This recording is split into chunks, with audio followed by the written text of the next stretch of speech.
Good morning guys. Welcome back to my channel. Nandito na naman tayo guys, magda-drive habang nagchichika. Oh. Kung nagtataka kayo guys kung bakit laging ganito na lang nakikita nyo sa videos ko, ganito na lang laging nagda-drive at ganito. The same way, kasi nga, papunta ko trabaho, tsaka pauwi ako, yun ang pag-video ko. So, nakatira kasi ako guys sa malayo, sa ano ba, countryside.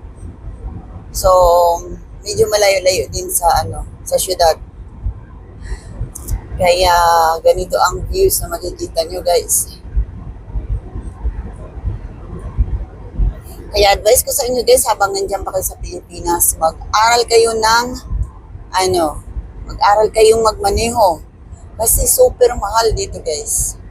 Sobrang mahal. Kapag dito ka na mag-aaral, ay nako, mas maganda na naumpisahan mo na habang nandiyan ka pa sa Pilipinas. Kung may kung may panggastos ka na kukuha ka ng license dyan guys. Kasi dito super mahal.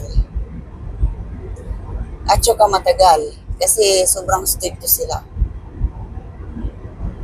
Kung mag-aaral ka dyan sa Pilipinas, at least pagpunta mo dito, marunong ka na mag-drive. So, pag-aralan mo is na lang, yung mga traffic rules na lang. So, hindi na masyado marami at saka hindi na masyado mahirap. Kasi nga, ang importante na marunong ka mag-drive. Yan. Marami din kasi sa Pilipinas na mayroong mga driver license na hindi naman marunong mag-drive. Kumukuha nga sila ng driver license sa Pilipinas. Pagdating sa Sweden, kasi pwede ka nang mag-drive. Mag-drive ng 1 year, ganon. Tapos, yun na, parang mo na lang dito, parang i-renew mo na lang dito. Pero may exam din yata, may exam ka pa rin.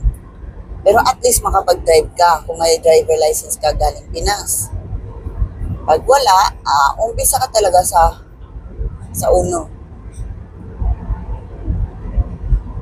Pero yun nga sabi ko guys, maraming kumukuha ng driver license sa Pinas na hindi naman sila marunong mag-drive kasi nga, alam mo naman sa Pinas pwede namang babayaran. Wag ganun. Kasi ang importante na marunong ka mag-drive. Wag magbayad lang. Kasi anong gagawin mo dyan sa license mo kung hindi ka naman marunong mag-drive? Diba? Importante na marunong ka mag-drive. Pagdating dito, gagamit mo siya 1 year. Gagamit mo siya 1 year, pero hindi ka mag-drive na mag-isa. Ewan ko ba kung anong rules doon guys. Basta pwede